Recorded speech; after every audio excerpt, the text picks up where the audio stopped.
Imagine, কল্পনা করো, you are out on the open sea in a boat.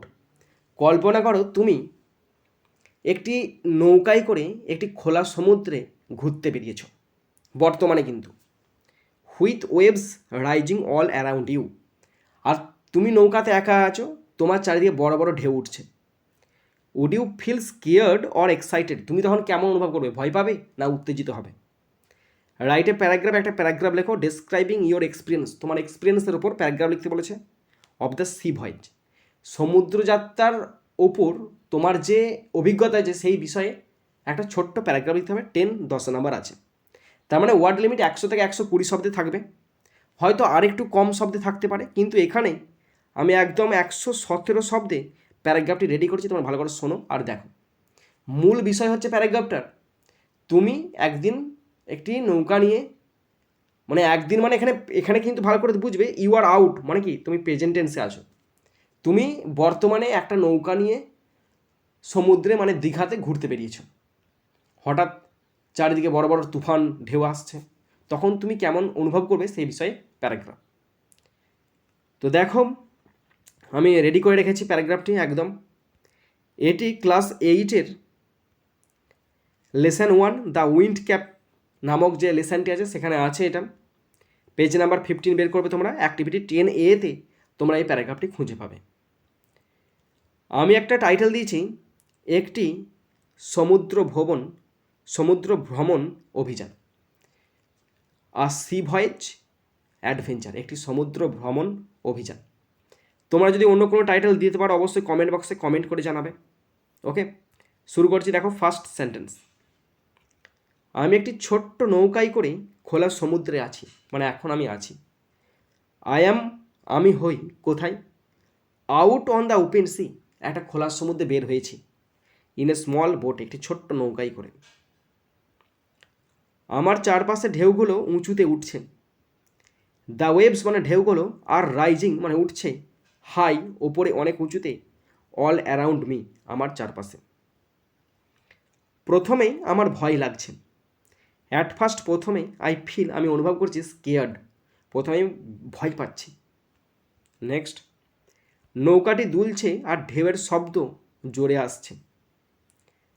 The BOT is rocking, rock মানে হচ্ছে আন্দোলিত হওয়া মানে নড়ছে। দ্য বোট ইজ রকিং মানে কি বোটটা নড়ছে।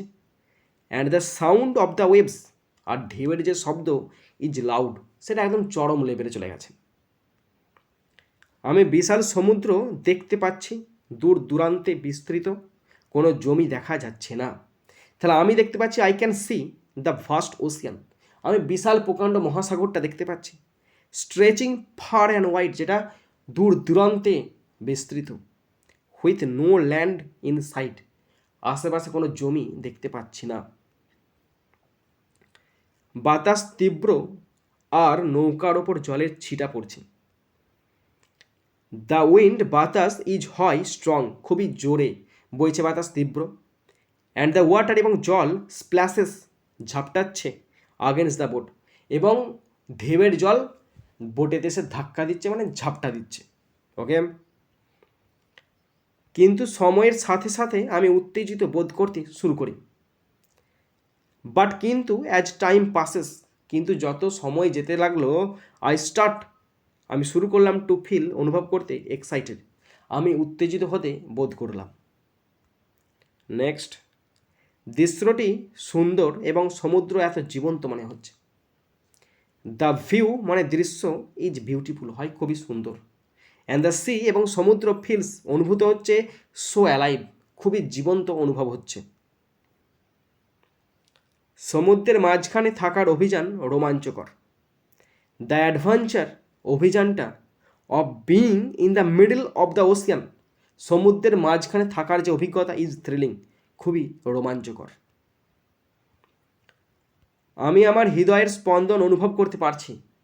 তাহলে আই ক্যান ফিল আমি অনুভব করতে পারছি, মাই হার্ট রেসিং আমার হৃদয়টা যে প্রচণ্ড গতিতে ছুটছে সেটা আমি অনুভব করতে পারছি। এটি ভয় এবং উত্তেজনার মিশ্রণ। এটা হয় a mix of fear and excitement, এটা হয় ভয় এবং উত্তেজনার একটা মিশ্রণ। আমি বুঝতে পারছি প্রকৃতির শক্তির সামনে আমরা কতটা ছোট। তাহলে আমি বুঝতে পারছি, আই রিয়েলাইজ মানে আমি বুঝতে পারছি আমরা হয় কতটা ছোট, হাউ স্মল উই আর, আমরা হয় কতটা ছোট ইন ফ্রন্ট অফ নেচার্স পাওয়ার, প্রকৃতির শক্তির কাছে। নেক্সট, তো শেষ হয়ে গেল বন্ধুরা। তোমরা যারা শেষ পর্যন্ত শুনলে বা দেখলে তোমরা অবশ্যই কিন্তু জানাবে কতটা তোমাদের ভালো লেগেছে, কতটা তোমরা শিখতে পারছো, এই পদ্ধতি ভালো না অন্য কোনোভাবে যদি আমি তোমাদের শেখাতে পারি। অবশ্যই কোনো পদ্ধতি যদি তোমাদের মাথায় থাকে অবশ্যই আমাকে কমেন্ট বক্সে জানিও। তো এখানেই শেষ করছি ভিডিওটি। সুন্দর থাকবে, সুস্থ থাকবে, টেক কেয়ার, থ্যাংক ইউ, জয় হিন্দ, বন্দে মাতারাম।